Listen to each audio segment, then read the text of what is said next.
नमस्कार। 16 दिवसीय व्याख्यानमाला में वाणी डिजिटल मंच की ओर से जो यह आयोजन हो रहा है, आज 11वां व्याख्यान है और आज के व्याख्यान का विषय है हिंदी साहित्य के इतिहास की जनपदी भूमिका। मित्रों, इस व्याख्यान को देने के लिए हमारे समक्ष उपस्थित हैं प्रोफेसर अवधेश प्रधान जी, कवि, आलोचक और चिंतक। प्रोफेसर अवधेश प्रधान जी ने इस विषय पर लगातार नए सिरे से सोचा है। आपने लगातार जो व्याख्यान दिया है, जो लगातार जो लिखा है आपने, वो हमें नई दृष्टि देने वाला है। आपको सुनना हमें सदैव गौरव की अनुभूति कराता है। इस विषय पर मैं व्याख्यान देने के लिए आपको सादर आमंत्रित करता हूं, आदरणीय अवधेश प्रधान सर को, कि इस विषय पर बातचीत करें और हमें नई दृष्टि और नई दिशा से अवगत कराएं। आदरणीय अवधेश प्रधान सर।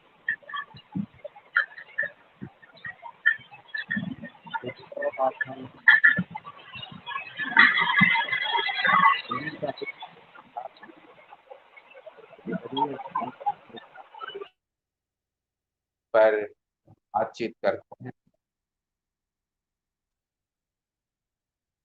हिंदी साहित्य इतिहास का देखते हुए आचार्य राम ने इस पक्ष पर ध्यान दिया। उन्होंने अपने इतिहास जगह जगह इस पर अपने संकेत, ये हम विस्तार से जानते हैं और ये बात पूरे हिंदी जगत जो प्रसिद्ध भी है, बताई भी जाती है कि आचार्य शुक्रदास का विवेचन या लक्ष्य किया कि यद्यपि ब्रजभाषा की पहली रचना लगभग 5,000 का विशाल सा, ये इतनी विशाल रचना, इतनी ब्रजभाषा, उससे गुजरते हुए लगता है छह लोकगीतों परंपरा। शुक्ल जी का ये प्रसिद्ध वाक्य, चलती हुई में सबसे पहली साहित्य होने पर भी ये पद इतने और परिमाण, ये रचना और काव्य कि आगे होने की श्रृंगार युक्तियां सूर की जूट पड़ती। अतः सूर किसी चलती आती हुई काव्य परंपरा, चाहे वह मौखिक ही हो, पूर्ण विकास होता है। तो ये जो मौखिक परंपरा, इसी का ये पूर्ण विकास शिष्ट काव्य परंपरा सूर सागर में लक्षित किया। और इतना ही नहीं, जायसी पर फिर विचार करते हुए ये संकेत कि पद्मिनी और कहानी लोक में इसी तरह कर जाती है जैसा कि वर्णन ऐसी ने अपने किया। और हम ध्यान दें, ऐसी कुतुबन ने और इन सब लोगों ने, चांदायन के दाऊद ने, सभी अपने अनक काव्यों में कोई कोई ऐसी ही कथा हुआ और ये लोग दूर तक हिंदी प्रदेश में और से होती हुई।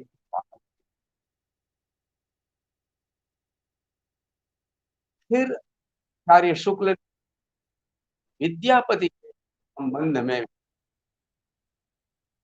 इसी तरह की परंपरा को कुछ किया।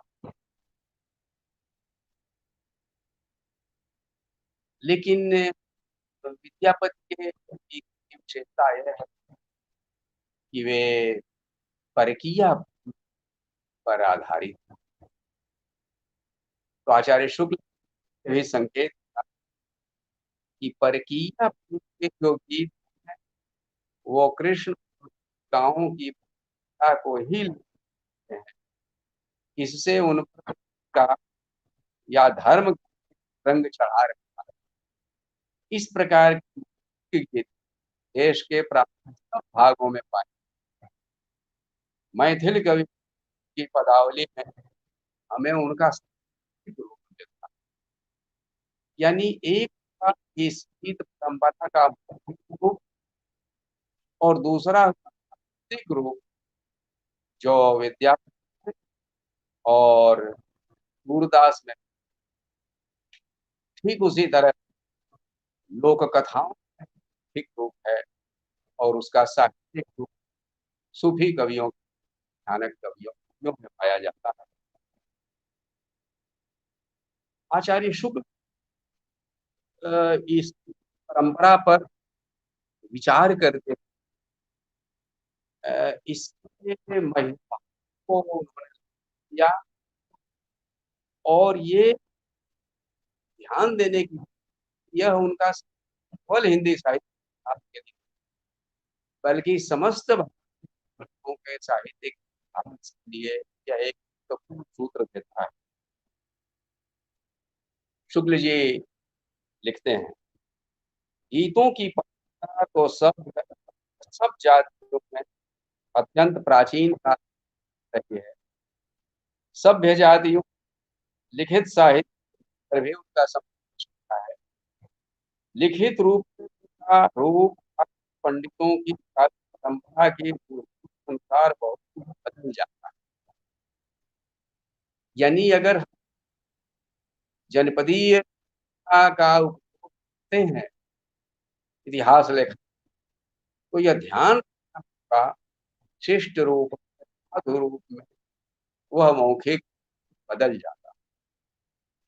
इससे जीवन कैसे कैसे लोग सामान्य जन स्पर्श करते हैं और भाषा की विभिन्न पद्धतियों पर वे अपने गहरे भावों की व्यंजना करते हैं। इसका ठीक पता बहुत काल से मौखिक गीतों से मिल सकता है। किसी देश का धारा मूल आर्थिक स्वरूप का परिचय हमें चिरकाल ले आते इन्हीं गीतों से मिल सकता है। घर घर स्त्रियों के गीतों में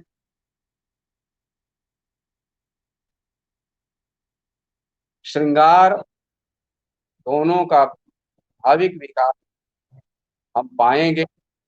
इसी प्रकार आल्हा आदि पुरुष में वीरता की सरल स्वाभाविक मिलेगी।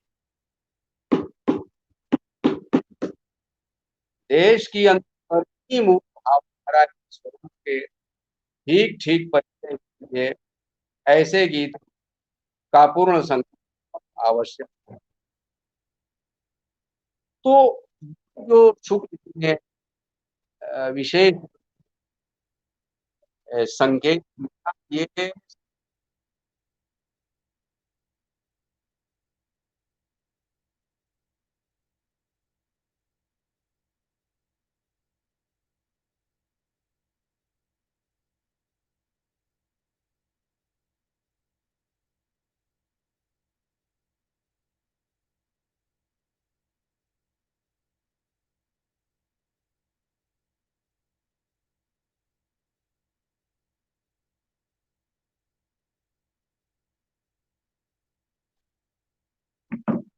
ये ध्यान देने की आचार्य के साथ साथ क्योंकि उन्होंने ध्यान इन लोकगीत विशेषता यह है मुख्यतः स्वकीय प्रेम को महत्व देते हैं और उसमें भारतीय संस्कृति का बहुत ही उज्ज्वल रूप सामने आता है। लेकिन उन्होंने परकीय भक्तों की ओर भी हमारा ध्यान आकृष्ट किया और आचार्य हजारी प्रसाद द्विवेदी ने जब कृष्ण भक्ति का विचार करते हुए लोकगीतों की ओर दृष्टिपात किया तो उनको लगा कि गीत बंगाल में भी गाए जाते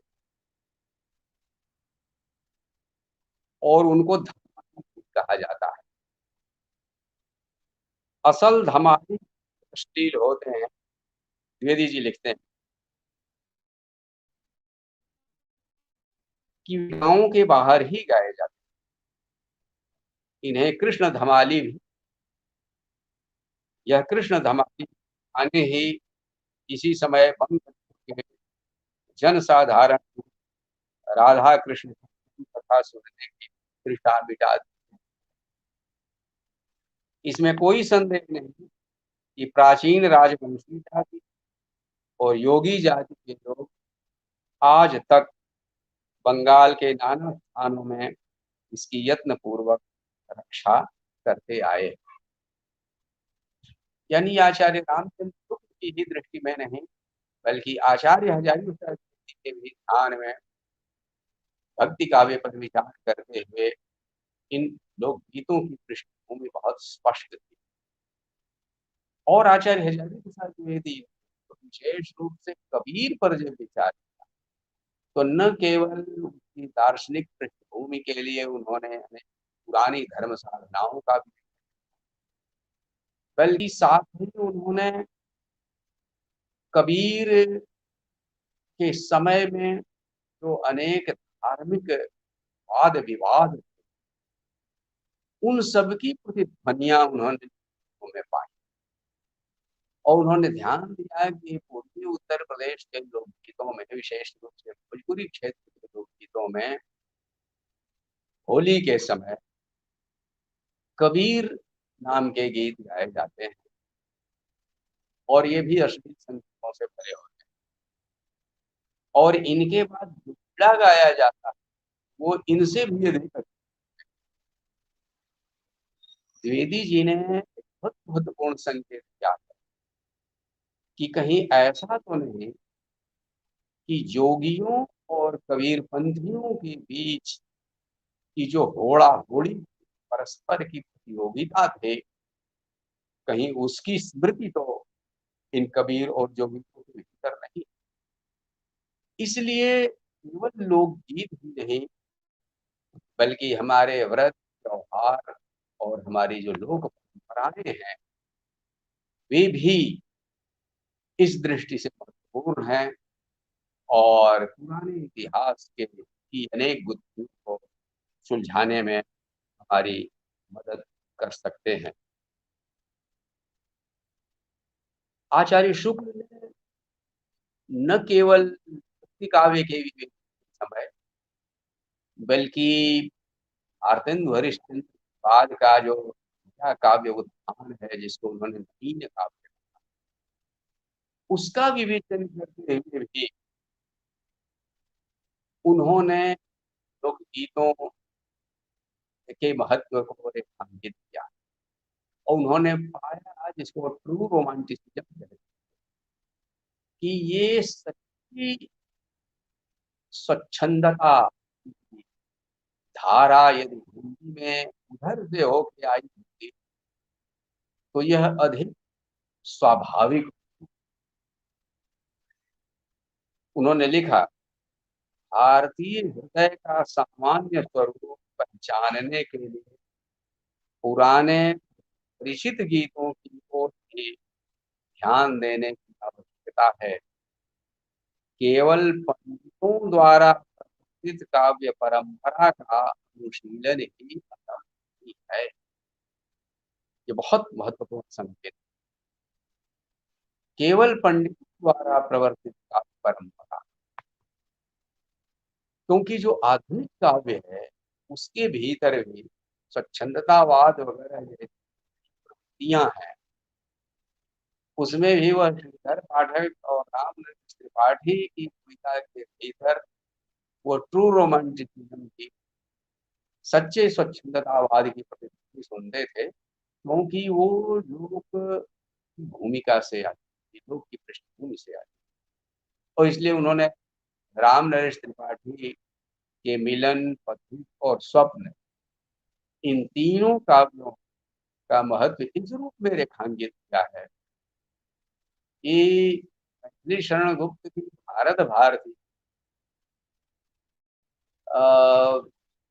काव्य भाषा, कविता, मार्मिकता उतनी नहीं है, लेकिन देशभक्ति के लिए उत्साहित युवाओं को लोकप्रिय हुई, लेकिन वह बहुत तीव्रता था।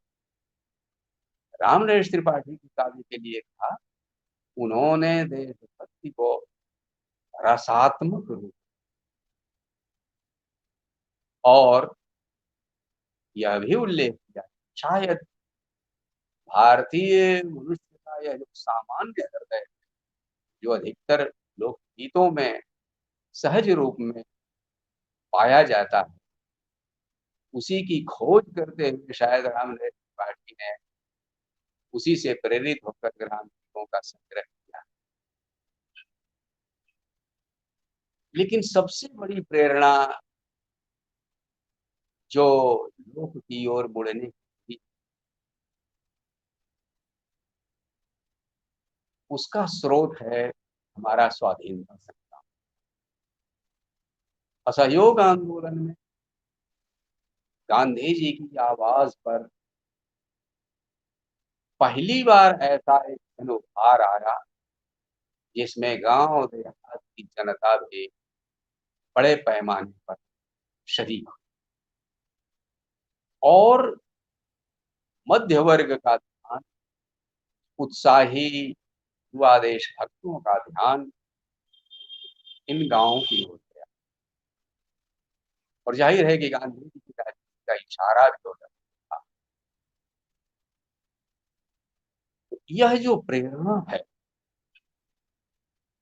राम नरेश त्रिपाठी को, वह हिंदी क्षेत्र के गांव देहात की ओर ले गई और बिल्कुल वे अग्रणी लोगों में हैं जिन लोग सबसे पहले घूम घूम कर, यानी 1923 में उनका ध्यान इसकी ओर गया और 1925, 26, 27 तक, 28 तक भी कह सकते हैं, उन्होंने घूम घूम कर बड़े हिंदी क्षेत्र में उन्होंने ग्राम गीतों का संकलन किया। कुछ ग्राम गीत दक्षिण भारत से भी उन्होंने किए और उसी समय गुजरात इस तरह के प्रयास हो रहे थे। विशेष रूप से झावेरी ने,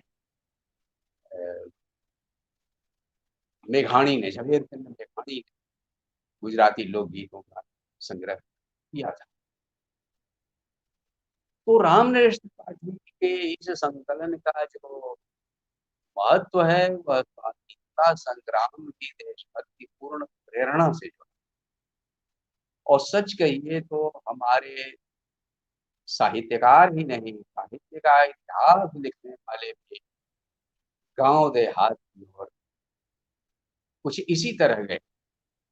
न्यायिक प्रशांत सभा ने जब तमाम खोज करने वाले उत्साही युवाओं को पांडुलिपियों की खोज में भेजा और फिर उसकी रिपोर्ट 8 भागों में उन्होंने प्रकाशित की, उसी के आधार पर तो मिश्र बंधुओं ने मिश्र बंधु विनोद 3 भागों में प्रकाशित किया।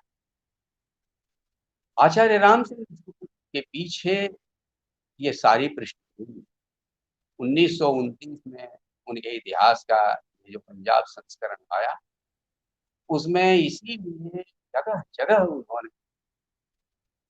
ये जो जनपदीय भूमिका है हमारे इतिहास, हमारे साहित्य के इतिहास की, उसको बार बार रेखांकित किया। तो मित्रों, ये सिलसिला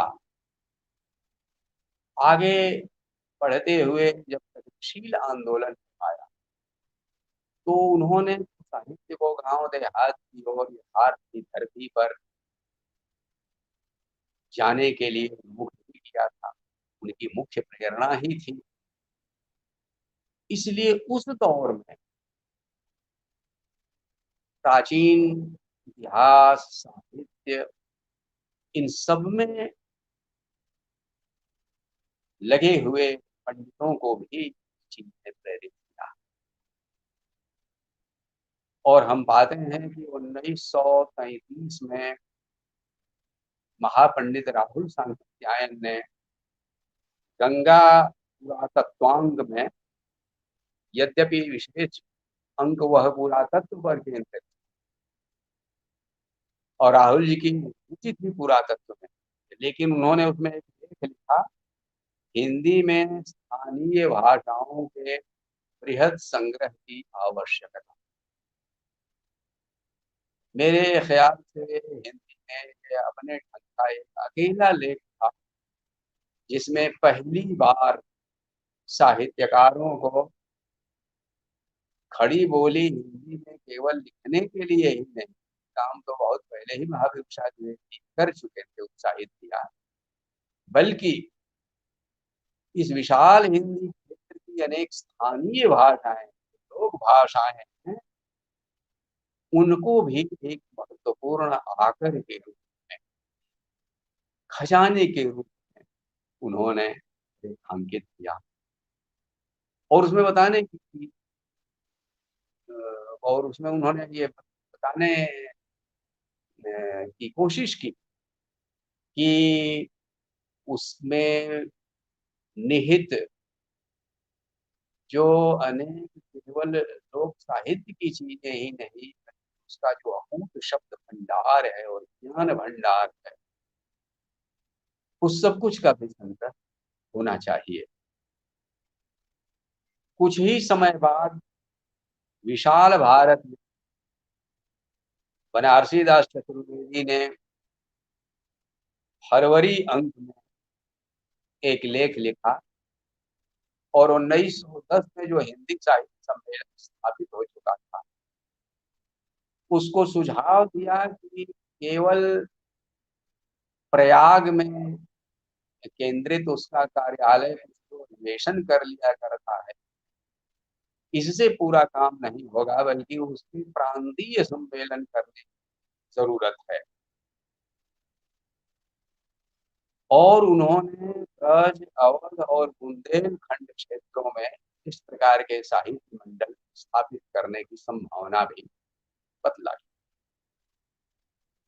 फिर मार्च अंत में इस चर्चा को जारी रखते हुए उन्होंने ब्रज साहित्य मंडल, बुंदेलखंड साहित्य परिषद, अवध साहित्य सम्मेलन वगैरह की रूपरेखा पर भी विस्तार से लिखा। अंततः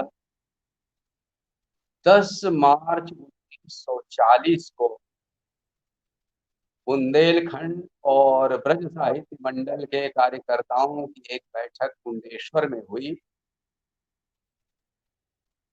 जिसमें उन लोगों ने जनपदीय कार्यक्रम स्वीकार किया और फिर उसी वर्ष 1940 की शरद पूर्णिमा को मथुरा में ब्रज साहित्य मंडल की स्थापना हुई। वासुदेव शरण अग्रवाल के अध्यक्ष चुने गए और डॉक्टर सत्येंद्र प्रधानमंत्री। इसी प्रकार जगदीश प्रसाद चतुर्वेदी और गोपाल प्रसाद व्यास इसके संयुक्त मंत्री चुने गए।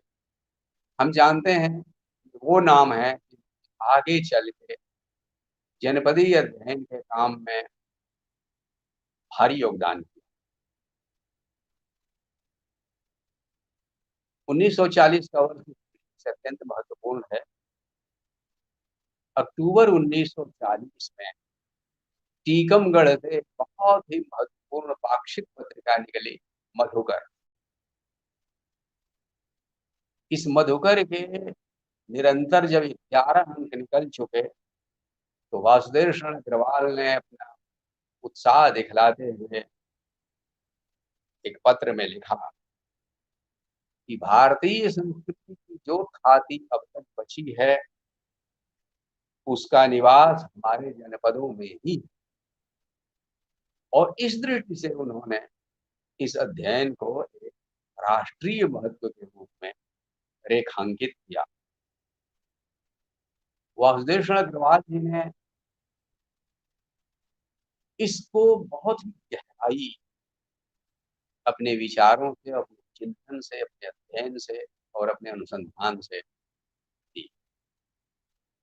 वासुदेव शरण अग्रवाल की विशेषता यह है कि उसको इन्होंने न केवल एक राष्ट्रीय कार्यक्रम में बल्कि उसकी पृष्ठभूमि वह खींच कर वेदों तक ली। और उन्होंने, चूंकि वे पाणिनि की अष्टाध्यायी में भारतीय इतिहास की खोज करने का साहसिक कार्य करने वाले महापंडित हैं, और उन्होंने पाणिनि के जो शब्द प्रयोग हैं उनकी उत्तरजीविता अनेक हमारे उत्तर प्रदेश के जनपदों में ढूंढ निकाली। हमने का एक अनोखा काम था, सारे संसार का ध्यान की ओर गया। उन्होंने एक बड़ा काम ये किया कि पृथ्वी सूक्त की पूरी तरह उन्होंने व्याख्या की और पृथ्वी सूक्त के एक मंत्र को लगभग उन्होंने जनपदीय अध्ययन का मोटो बना, जनपदीय आंदोलन का आदर्श वाक्य बना दिया। जन्म विभूति बहुधा विवाद नाना धर्म यथौकसम। यह समूची की समूची पृथ्वी एक घर की तरह है जो करोड़ों करोड़ जन समूह को धारण करती। जन्म, इस पूरे जन समूह को एक वचन बना दिया है, जन्म विभूति। लेकिन यह जो जन समूह है वो विविधता से भरा, नाना धर्म, इसमें अनेक धर्मों को मानने वाले, और विवाचसम, और अनेक भाषा बोलने वाले। इसी की व्याख्या करते हुए वासुदेव शरण अग्रवाल ने जनपदीय अध्ययन का, जनपदीय आंदोलन का त्रिसूत्री फार्मूला उन्होंने ढूंढ निकाला,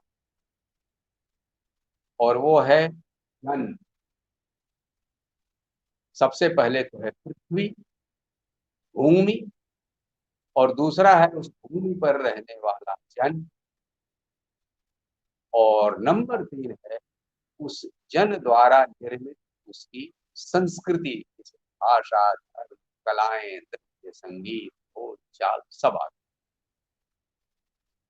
तो इस तरह से पृथ्वी पर रहने वाला जनता और उसकी भौगोलिक पृष्ठभूमि, और साथ ही उस प्रकृति को, ये अनिवार्य क्षेत्र को वह संस्कृति के क्षेत्र में जब बदलता है तो ये तीनों चीजें एक साथ, बीच में मनुष्य है, जन है, एक तरफ भौगोलिक परिस्थिति है पृथ्वी, और दूसरी तरफ है खुद उसकी इच्छा शक्ति का विकास जो उसकी संस्कृति में होता है। तो इस तरह भूमि पर रहने वाला जन और उस जन के हाथों बनाई हुई संस्कृति, ये 3 सूत्र लेकर उन्होंने जनपदीय अध्ययन को एक दार्शनिक आधार पर। वासुदेव शरण अग्रवाल अत्यंत मनीषी पंडित थे, और वह वेदों से लेकर लोक साहित्य तक ही नहीं आते थे, बल्कि उसको नया चलने वाला जो प्रतिष्ठा स्वाधीनता संग्राम और उसके आगे चलने वाला जो उसका नवनिर्माण है उससे वह जोड़ देते। इसीलिए उन्होंने कहा था जनपदीय आंदोलन राष्ट्रीय कार्यक्रम का हीरावल दस्त, और उन्होंने बाकायदा एक जनपदीय कार्यक्रम प्रस्तुत, जिसको उन्होंने कहा था जनपद कल्याणी योजना। उन्होंने कहा कि इसके लिए साहित्यकारों को, नेताओं को, युवाओं को लेकर भिन्न प्रकार की समितियां बनाई जाए, एक भूमि समिति बने जो देश में घूम घूम कर हिंदी प्रदेश के विभिन्न जनपदों में घूमकर वहाँ की मिट्टी का, उसकी तरह तरह की प्रकृति का, उसके गुण का, वहाँ की आबो हवा का, इन सब चीजों का, मौसम का अध्ययन करें। एक होनी चाहिए वृक्ष वनस्पति समिति जो उन क्षेत्रों में उगने वाले, क्योंकि मनुष्य से भी पहले वंशज है, और हमारे काव्यों में, नाटकों में, गीतों में, सब में, चित्रों में, मूर्तियों में जो अभिप्राय है, मोटिव्स हैं, उन सब में वृक्ष वनस्पतियां छाई हुई, तो उनका भी अध्ययन हो। और उनका अध्ययन होने से प्राचीन आयुर्वेद और दूसरे जो ग्रंथ हैं, उन सब की भी उत्तरजीविता का संदर्भ उससे खुलेगा। उन्होंने कहा इसी तरह पशु पक्षी समिति होनी चाहिए। उन्होंने उदाहरण दिया विदेशों का, इन सब चीजों को इसी प्रकार से राष्ट्रीय स्तर पर एक कार्यक्रम का रूप दिया गया है। और उन्होंने उस जमाने में कल्पना की, जन विज्ञान, जो हमारी जनता है वो मूर्ख है, अशिक्षित हो सकती, निरक्षर हो सकती, लेकिन वे शताब्दियों से कृषि करते आ रहे हैं, शताब्दियों से तरह तरह के हस्तशिल्प का उन्होंने विकास किया है, किस्म किस्म की कलाओं का विकास, लोक नाट्य का, लोक शिल्प का विकास किया है, और वे होने वाली बीमारियों का वे खुद ही उपचार कर लेते हुए औषधियों के बारे में जानते। तो इन सब चीजों का, पशु चिकित्सा तो मुख्यतः उनकी पारंपरिक उनके अनुभूति पर ही आधारित है। इन सबका संग्रह होना चाहिए। ये वासुदेव अग्रवाल की जनपद कल्याणी, लेकिन उनके समानांतर बनारसी दास चतुर्वेदी की रुचि इस प्रकार के स्वाध्याय, अनुसंधान और सांस्कृतिक कार्यक्रम में उतनी नहीं थी। ये जो धैर्य से लंबा चलने वाला काम था और जो बहुत दिनों तक काम आता, इससे इसकी तुलना में बनारसी दास चतुर्वेदी ने अपना अधिक ध्यान राजनीतिक आंदोलन और संगठन पर लगाया। हम उसकी चर्चा थोड़ी देर बाद।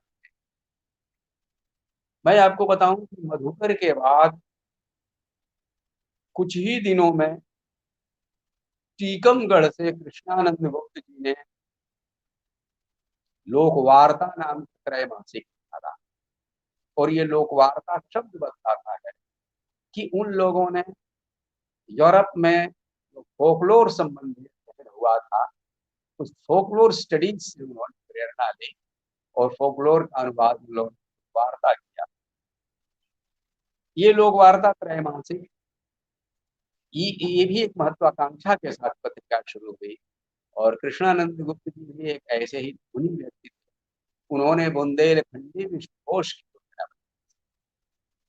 तो इस आंदोलन ने देश के अनेक विद्वानों को ऐसी ऐसी परिकल्पनाएं सुझाई, जिसमें वे लोग एक एक जनपद में जितना संचित सुरक्षित कोश है, ज्ञान कोश, सब कुछ को समेट लेने का उत्साह उनके भीतर था। बनारसी दास चतुर्वेदी जी ने पहले तो हिंदी साहित्य सम्मेलन का ही विकेंद्रीकरण करते हुए इशारा किया कि साहित्य क्षेत्र का विकेंद्रीकरण होना चाहिए। और इसके कारण हिंदी साहित्य सम्मेलन में काफी गर्मा गर्म बहसें हुई। आगे चल के ये चीज इन बोलियों पर आधारित प्रांतों के संगठन की मांग उठाने की प्रेरणा देने लगी। और मधुकर कार्यालय ने बुंदेलखंड प्रांत का नारा भी दिया। ओरछा नरेश इस पत्रिका के पीछे थे। तो ओरछा की 33 रियासतें और बुंदेलखंड के कुछ हिस्से जो उत्तर प्रदेश और मध्य प्रदेश में हैं, उन सबको मिला के एक बड़ा बुंदेलखंड बनाने का नारा उसी समय चल पड़ा और इसके पीछे मधुकर। उसी समय राहुल जी ने बहुत ही विवादास्पद लेख लिखा, मातृभाषाओं का प्रश्न। और इस लेख में उन्होंने सोवियत संघ का उदाहरण देते हुए कि कैसे सोवियत संघ ने उज्बेकिस्तान, कजाकिस्तान और बहुत छोटे-छोटे जो दागिस्तान वगैरह जैसे इलाके हैं, इसमें शिक्षा का प्रचार किया। और ये शिक्षा का प्रकाश इसी कारण में फैला सके क्योंकि वहाँ की लोक भाषाओं को उन्होंने शिक्षा का माध्यम बनाया। यहाँ तक तो ठीक। आगे उन्होंने कहा कि जैसे रूसी प्रांत, बेलारूसी प्रांत, यूक्रेन, जॉर्जिया और दूसरे तमाम प्रांत हैं, 16 गणतंत्र थे सोवियत संघ के। तो उन्होंने भारत की तमाम लोक भाषाओं के आधार पर भारत के उतने ही प्रांत बना देने की परिकल्पना उन्होंने प्रस्तुत कर दी। तो सोवियत संघ में तो केवल 16 ही गणतंत्र थे, लेकिन राहुल जी ने जो तजवीज पेश की, इस हिसाब से 73 प्रांत भारत में बन सकते थे। उन्होंने बना के बाकायदा दिखाया, इस लेख में बताया है उन्होंने कि किस किस बोली के आधार पर प्रांत बन सकता है। इसमें असंगति कहाँ थी, इसका अनुमान आप इसी से कर सकते हैं कि पूर्वी उत्तर प्रदेश और बिहार के अनेक जिलों में जो भोजपुरी बोली जाती है और इन सब जिलों के लोग एक जगह भोजपुरी समझ लेते हैं, इस भोजपुरी क्षेत्र को भी उन्होंने भोजपुरी की उसकी 4 शैलियां जो है अलग अलग, काशिका, मल्लिका और क्या क्या बनाया। तो इन 4 शैलियों के आधार पर अकेले भोजपुरी के ही 4 प्रांत, काशिका प्रांत, मालिका प्रांत वगैरह।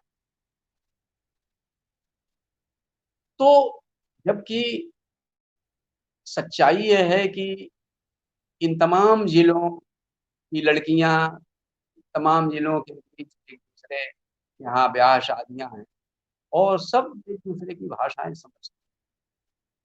तो ऐसी ये अनजानी बोली, लेकिन राहुल जी को जल्दी थी देश को शिक्षित करने की और उन्होंने ये तजवीज पेश की कि लोग पहले से भाषा जानते हैं, हिंदी तो उनको सीखनी पड़ेगी, लेकिन ये जो बोली वो पहले से जानते हैं, केवल उनको अक्षर अगर सिखा दिया जाए तो इन लोग भाषाओं के जरिए बहुत तेजी से उन्हें शिक्षित किया जा सकता है, साक्षर बनाया जा सकता है। और अगर इन लोग भाषाओं में कृषि पर, उद्योग पर, दूसरी तमाम चीजों पर किताबें छापी जाए तो बहुत जल्दी शिक्षित भी हो जाए। और सोवियत संघ का उन्होंने उदाहरण दिया। इस लेख का मधुकर कार्यालय की ओर से ही प्रचार हुआ। मधुकर कार्यालय ने विभिन्न अखबारों को इसे प्रसारित करने को भेज दिया और इसका परिणाम यह हुआ कि ये जो बनारसी दास चतुर्वेदी ने जो नारा दिया था और मधुकर कार्यालय जो उसका एक केंद्र बन गया था, ये सारी की सारी चीजें शक के घेरे में आ गई। स्वयं कम्युनिस्ट पार्टी के भीतर और साहित्य की दृष्टि से देखें तो प्रगतिशील लेखक संघ के भीतर यह एक विवाद का प्रश्न बन गया।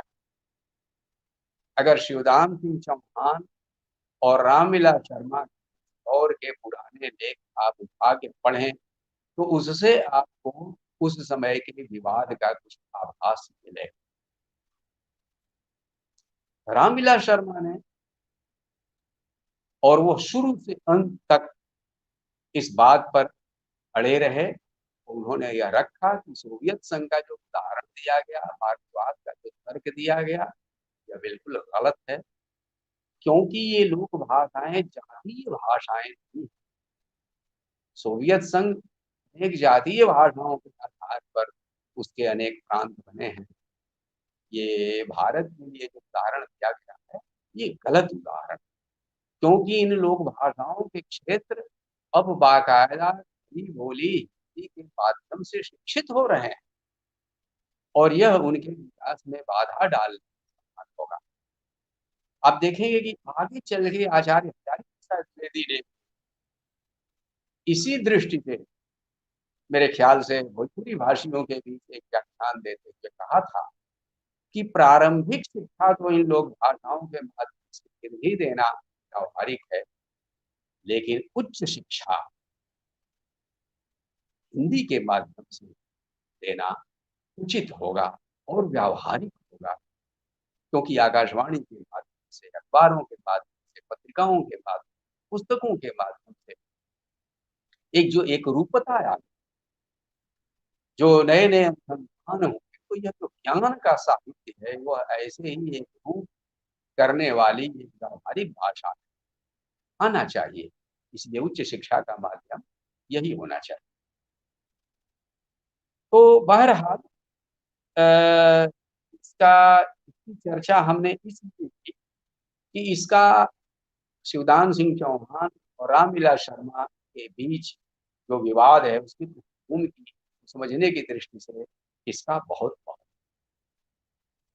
वासुदेव शरण अग्रवाल इस पूरे मामले में बिल्कुल लग रहे हैं और उनके पत्रों को अगर आप ध्यान से देखें तो उनमें उन्होंने कहा है कि मैं राजनीतिक प्रश्नों में बिल्कुल इस चीज को उठाना नहीं चाहता।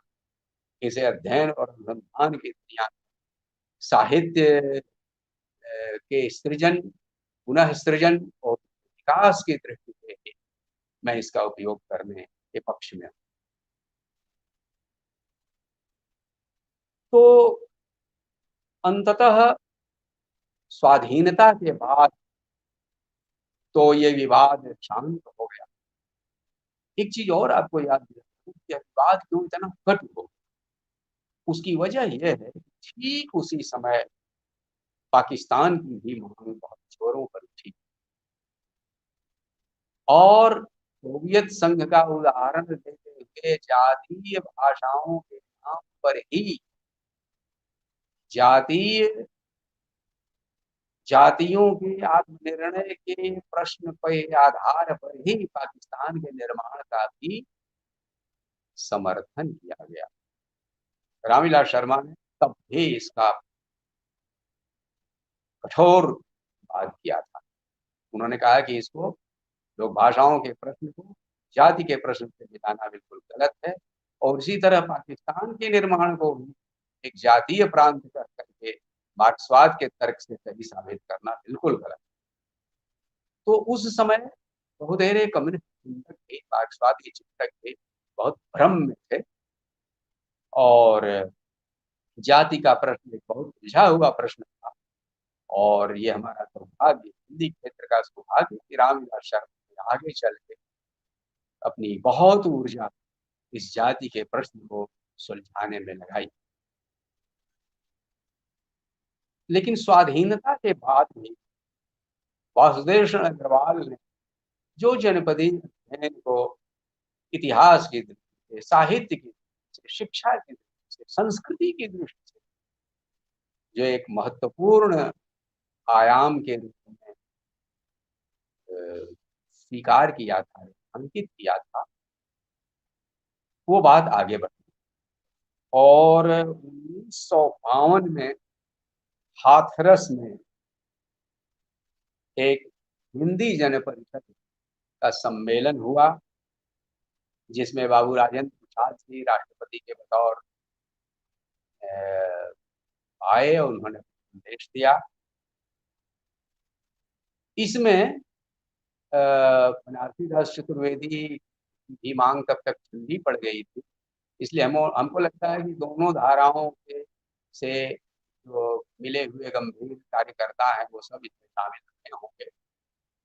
इसलिए कार्यक्रम को आगे बढ़ाने के लिए बाकायदा एक समिति जिसके अध्यक्ष काशी हिंदू विश्वविद्यालय के उस समय के कुलपति आचार्य नरेंद्र देव हुए और उसके उपाध्यक्ष वासुदेव शरण अग्रवाल और बनारसी दास चतुर्वेदी दोनों हुए। लेकिन उसका एक जो सकारात्मक पहलू है वह यह कि आगे चल के काशी हिंदू विश्वविद्यालय से ही जनपद नाम की एक पत्रिका निकली। कुलपति का कार्यालय ही उसका कार्यालय होता था और वासुदेव अग्रवाल के साथ आचार्य हजारी कृष्ण द्विवेदी और बैजनाथ सिंह विनोद जी उसके साथ जुड़े थे और इसके 4 बहुत ही अच्छे अंक निकले। इसी के एक अंक में, इसके 2 अंकों में तो लोक साहित्य पर, लोक के अध्ययन पर आचार्य हजारी प्रसाद द्विवेदी ने एक लेख लिखा। हर अंक में लगभग वासुदेव अग्रवाल का लेख भी होता था, लेकिन इसी के एक अंक में नामवर सिंह का वह प्रसिद्ध लेख प्रकाशित हुआ था, हिंदी साहित्य के इतिहास में लोक साहित्य की भूमिका, जो बाद में इतिहास और आलोचना संकलित हुआ। तो मित्रों, ये जो जनपदीय आंदोलन, जनपदीय अध्ययन का एक परिप्रेक्ष्य हमने आपके बीच इसलिए रखा क्योंकि अब इसकी चर्चा समाप्त है और इसके संदर्भ आमतौर पर मिलते नहीं हैं, तो हमने सोचा कि ये आपके बीच थोड़ा विस्तार से मैं रख दूं। लेकिन बिना किसी संगठन और बिना किसी नारे के, कुछ राहुल जी की प्रेरणा से और कुछ आचार्य हजारी प्रसाद द्विवेदी की प्रेरणा से, कुछ वासुदेव अग्रवाल की प्रेरणा से कुछ काम हुए, जैसे अनेक जिलों का इतिहास दिखाई देगा और बहुत बड़े बड़े लोगों का। ठीक उसी तरह से अनेक लोक भाषाओं के लोगों का जो संग्रह है, लोक साहित्य का संग्रह है, वो बहुत ही गंभीरता के साथ हुआ। डॉक्टर सत्येंद्र ने बहुत महत्वपूर्ण समय लिखा और डॉक्टर सत्येंद्र और कृष्णदेव उपाध्याय जैसे नेताओं ने इसमें गंभीर कार्य किया। इस दौर में प्रगतिशील आंदोलन ने चूंकि जन आंदोलनों को बल देने के और किसानों को राजनीतिक रूप से प्रशिक्षित करने की दृष्टि से, उनके राजनीतिक चेतना के मान को उन्नत करने की दृष्टि से लोक भाषाओं को माध्यम बनाने का एक तरह से उपक्रम किया।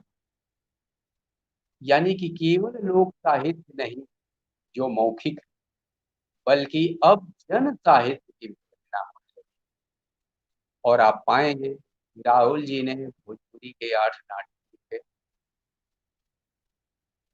वैद्यनाथ मिश्र, नागार्जुन यात्री नाम से मैथिली लिखा करते थे, बाकायदा उन्होंने मैथिली किया। केदारनाथ अग्रवाल गोरा बादल नाम बुंदेलखंडी में लोग लिखते थे और डॉक्टर रामविलास शर्मा ने अगिया बैताल इस तरह के लोग लिखे। उस दौर में अनेक लोक गीत गांव के लोगों ने गीत लिखे, जिनमें राम खेर बहुत ही प्रसिद्ध हो गए और दूर दूर तक उनके लोग बहुत मशहूर हुए। लेकिन मैं ये भी कहना चाहता हूँ कि इसने हिंदी गद्य शिल्प को भी प्रभावित किया। आप पाए राहुल जी ने एक खास तरह की हिंदी विकसित की, यानी केवल लोग भाषाओं के माध्यम से शिक्षित न करना, क्योंकि ये उनको धीरे धीरे आभास हो गया कि एक सीमित क्षेत्र में ही बातें जा पाएंगी लोक भाषा के माध्यम से। तब उन्होंने भागो नहीं दुनिया को बदलो जैसी रचना की, जिसमें आप पाएंगे कि वो एक ऐसी हिंदी है जो बिल्कुल जनपदीय भाषा के एकदम करीब। तो दोनों को मिला के जैसी हिंदी हो सकती है, वैसी हिंदी भागो नहीं दुनिया को बदलो है। और कुछ इसी प्रकार की हिंदी में आगे चल के नागार्जुन ने बलशर्मा नाम का उपन्यास लिखा, जिसमें बलशर्मा नाम का किसान खुद अपनी आत्मकथा सुनाता है। तो इस तरह से शिल्प को भी इस चीज ने प्रभावित किया। और जब भी हम आधुनिक कथा साहित्य का या आधुनिक गद्य के विकास का इतिहास देखेंगे तो हमें इस आंदोलन की पृष्ठभूमि को ध्यान में रखना पड़ेगा। महिला आंचल से जो आंचलिक उपन्यासों का आंदोलन शुरू होता है, ये तो लक्ष्य किया गया है कि वास्तव में उसके पीछे पंचवर्षीय योजना है, जबकि पहली बार सरकार जो है वो गाँव को विकास की धारा देकर गई इत्यादि इत्यादि। लेकिन इसके साथ ही साथ ये जनपदीय आंदोलन जो साहित्यकारों को बार बार गाँव की ओर, अपनी जनता की ओर कर रहा था, उसकी बहुत बड़ी प्रेरणा। और आजादी के बाद भी नए सिरे से उसने प्रेरित किया। बच्चन जी जैसे वरिष्ठ साहित्यकार अपने गीतों में, लोक गीतों के तो वैसे भी गाने पार किए थे, उन्होंने लोकगीतों के प्रयोग किए। महुआ के नीचे, महुआ के नीचे अरे महुआ, उनका बहुत प्रसिद्ध गीत।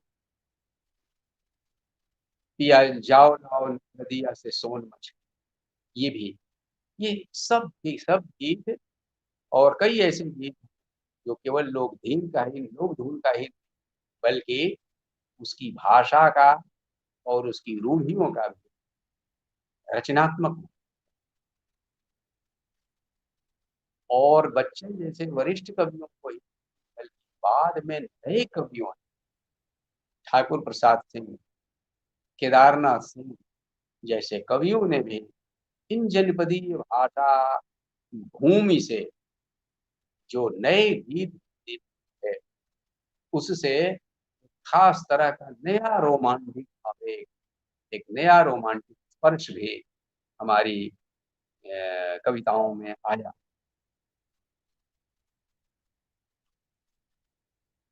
इस दौर में 1947 में जब बंगाल का अकाल पड़ा था, आप पाएंगे कि जो उर्दू साहित्य, उर्दू कविता विशेष से वह भी प्रभावित, लोकोन्मुख होते ही, ग्रामोन्मुख होते ही, जनोन्मुख होते ही कैसे काव्य भाषा और काव्य का पूरा ढर्रा, उसका स्वभाव बदलता, इसका उदाहरण है तरक्की पसंद तहरीक के दौर जो उर्दू कविताएं हैं, उन्हें देखना चाहिए। मैं केवल एक उदाहरण देता हूँ, वामिक जौनपुरी का, जिन्होंने फूका है बंगाल रेसा बंगाल, और ये बम्बई से कलकत्ते तक ये गीत इब्ता के लोगों ने गाया। ऐसे अनेक गीत लिखे गए और इनकी भाषा उर्दू और हिंदी ये दोनों के बीच सामान्य तो है ही, क्योंकि यह बोलचाल की भूमि से बची। इस चीज ने गद्य को भी प्रभावित, इसलिए कुल मिला जुला के इसका रचनात्मक स्पर्श हिंदी को जो मिला वो उसके लिए बहुत ही गुणकारी हुआ।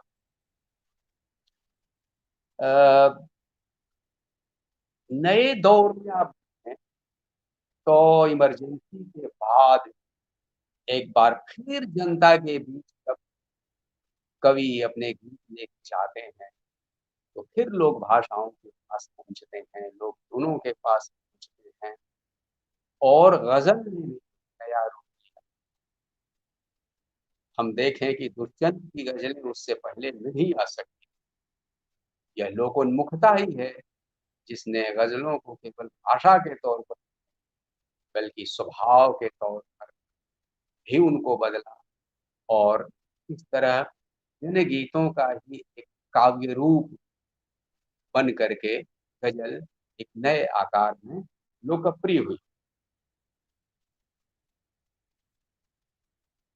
मित्रों, विजेंद्र अनिल ने, गोरख पांडे ने, महेश्वर ने और भी बहुत सारे लोग होंगे जिन्होंने उस दौर में जनता के लिए जो थे, उनसे अंततः हिंदी में लिखी जाने वाली कविताएं हैं वह भी प्रभावित। मित्रों, केवल कविता की दृष्टि से ही बल्कि पुराने से पुराने साहित्य को भी समझने के लिए और उसके भीतर के अनेक बंद तालों को खोलने के लिए आचार्य हरिहर शास्त्री जी ने ही वह चाबी कि कैसे जनपदीय अध्ययन के खजाने में वो चाबियां पड़ी जिनसे हम ये तालीम मसलन पृथ्वीराज रासो के ऐतिहासिक अध्ययन को लेकर के लंबे समय तक विद्वानों के बीच बहस होती रही और हम लोगों के पढ़ने के समय तक भी अभी पृथ्वीराज रासो की ऐतिहासिकता को लेकर के प्रश्न आया करते। लेकिन आचार्य द्विवेदी ने जो काव्य रूढ़ियों का एक तरीका हमें समझाया कि इन इन ये अंततः काव्य है और इतिहास नहीं है। उन्होंने इतिहास का केवल सहारा लिया है और इनकी जो कविताएं हैं या जो जायसी आदि के जो सूफी प्रेमाख्यानक काव्य हैं, इन सब में इन काव्य रूढ़ियों का प्रयोग, जो अभिप्रायों का प्रयोग हुआ है, वे हमारे लोक साहित्य में हैं। और इस तरह से आचार्य हजारीप्रसाद जी ने हमको वो तरीका बताया समझने। इसी तरह हम आधुनिक साहित्य में भी देखते हैं, रामविलास शर्मा ने बताया, क्योंकि हम पाएंगे कि अगर हिंदी नवजागरण की पहली मंजिल 1857 की क्रांति है, तो फिर उसके बाद भारतीय युग का साहित्य 1857 की क्रांति का विरोध क्यों करता है? इन दोनों के बीच संगति कैसे मिली? तो रामविलास शर्मा ने कहा, क्योंकि भारतीय युग का जो साहित्य है उसका लेखन मध्यवर्ग के लोगों ने किया, ऐसे लोगों ने किया है जिनको अंग्रेजी राज के संपर्क में रहना पड़ता है और जिस पर अंग्रेजी अधिकारियों की नजर है। वे पत्रिकाएं निकलते हैं, अखबार निकालते हैं और उनके हमेशा बंद होने का खतरा रहता है। लेकिन लोक कवि को इसका कोई खतरा नहीं है, इसीलिए लक्ष्मीबाई पर, बेनी माधव, राणा बेनी माधव पर और लक्ष्मीबाई पर, कुंवर सिंह पर इतने जो लोकगीत मिलते हैं वो बताते हैं यह हमारा नवजात है। इसलिए आधुनिक साहित्य को भी और उसकी वर्गीय भूमि को भी व्याख्यायित करने के लिए इसका भारी महत्व है। विद्वानों ने बताया है कि हमारे पुराने साहित्य के जितने काव्य रूप हैं उनकी जड़ें भी इसी जनपद के भीतर, रास, भाग, चांचर, आल्हा, नहछू, मंगल काव्य, सहरी, ये संत साहित्य से लेकर के शुद्ध भक्ति काव्य तक ये जो नाना काव्य है वो उनके बीच। मुकरी 600 वर्ष पहले खुसरो, 600 वर्ष बाद फिर वह भारतेंदु हरिश्चंद्र के यहाँ आई। इसी तरह अनेक काव्य रूप हैं जिनकी जड़ें वहां हैं। मित्रों, इसी तरह लोक नाट्य तो अंधेर नगरी के अनेक रूप जनपदों में मिलते हैं और भारतेंदु हरिश्चंद्र ने उसको वहीं से उठाया था। नौटंकी और सांगीतिक की अनेक शैलियां, लीला की अनेक शैलियां, और हम जानते हैं कि भरत के नाट्यशास्त्र में जितने अनेक नाट्य के रूप हैं उनमें से कुछ के आगे सिर्फ लक्षण लिख करके दिया जाता है कि इसके उदाहरण नहीं मिलते। इसके उदाहरण इसलिए नहीं मिलते क्योंकि इसलिए नहीं मिलते क्योंकि वास्तव में उनकी जड़ें लोक में, उन पर नाटक संस्कृत नहीं मिलते। और उनकी जड़ें तब पता चली जब प्रिस्की ने, जो पोलैंड के राजदूत थे भारत, प्रिस्की ने जब इस पर शोध किया और केरल में अंत में उन प्राचीन नाट्य शैलियों के अनेक रूप जीवित मिल गए। तो इस दृष्टि से मुझे लगता है कि अगर हम अपने इतिहास लेखन में, साहित्य के इतिहास लेखन में इस रोखे का उपयोग करें तो हमें नई नई चीजें दिखाई पड़ेगी। बस दो एक चीजों का की ओर इशारा करके मैं अपनी बात पूरी करता हूँ। जैसे कि हम हिंदी गद्य के विकास के लिए आमतौर पर फोर्ट विलियम कॉलेज की सामग्री का उपयोग करते हैं या फिर ईसाई पादरियों की सामग्री का। लेकिन राजस्थान की रियासतों में बहुतेरे रिकॉर्ड्स वो हिंदी में लिखे जाते थे। ख्याल और बातें ये राजस्थानी गद्य का पंजाबी और गुरमुखी में बहुतेरा ऐसा कुछ पड़ा हुआ है। तो रामविलास शर्मा जी ने भारतीय योग और हिंदी भाषा की विकास परंपरा बाद में उसमें उन्होंने इसके संकेत दिए हैं कि वास्तव में अचानक खड़ी बोली हिंदी फोर्ट विलियम कॉलेज से होकर नहीं आती, बल्कि इसकी जड़ें पहले से थी और जाहिर है कि जनपदीय रूपों से लगी लिपटी हुई धीरे धीरे वह विकसित हुई। इसीलिए उसमें कहीं राजस्थानी का रंग है, कहीं पंजाबी का रंग है, और दक्षिणी हिंदी को भी हम पाते हैं कि उसमें कहीं मराठी का रंग है और कहीं तेलुगु का रंग है।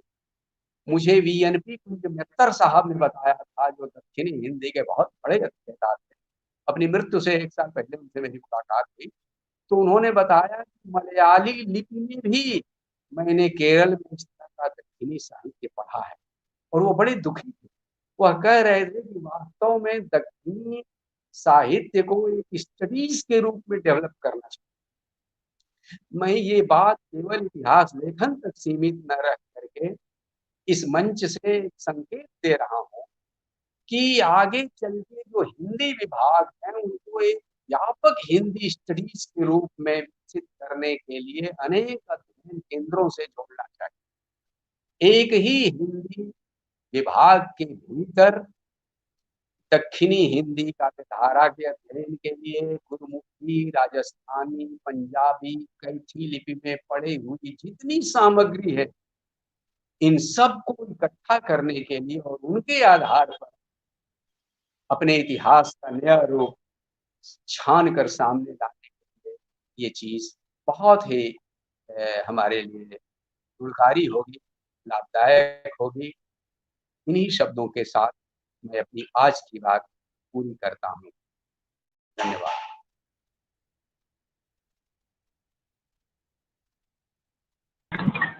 बहुत बहुत शुक्रिया सर। हिंदी साहित्य का इतिहास अध्ययन की नई दृष्टि में यह जो विचार और विमर्श की श्रृंखला का दूसरा पड़ाव है, इसमें आपका आज का जो व्याख्यान है इसको समृद्ध करने वाला था सर, और हिंदी साहित्य के इतिहास में एक नया अध्याय जोड़ने वाला है। इसमें प्रश्न सर बहुत सारे हैं, लेकिन मुख्य रूप से सर एक बात ये है कि ये जो विषय है एकदम विरल है, इसमें अनुसंधान के नए कई सारे रूप हैं, और इस अभिभाषण से हमें पता चला कि कैसे वासुदेव शरण अग्रवाल से लेकर राहुल सांकृत्यायन से लेकर हमारे कैसे स्वाधीनता आंदोलन से जो नवजागरण का जो चेतना है, उसका जो साहित्य है, और बाद में जिस तरह से अलग अलग जनपदी चेतना के साथ काम हुआ, उन सबको इकट्ठा करके नए तरीके से देखने और परखने की जरूरत है हमें। हिंदी साहित्य में एक नया गवाक्ष खुलेगा इससे, और सर इस पर लगातार आपको सुनते रहे हैं हम लोग, और लगातार आपने इस दृष्टिकोण से जो बातचीत की है उससे हम लगातार समृद्ध होते रहे हैं। इस व्याख्यान के लिए मैं वाणी डिजिटल मंच की तरफ से, अपने साथियों की तरफ से और अपनी तरफ से आपको बहुत शुक्रिया अदा करता हूं, बहुत हृदय से आभार प्रकट करता हूं कि आपने इस विषय पर अपना व्याख्यान दिया। आपने सर बहुत बहुत प्रणाम। धन्यवाद। नमस्ते।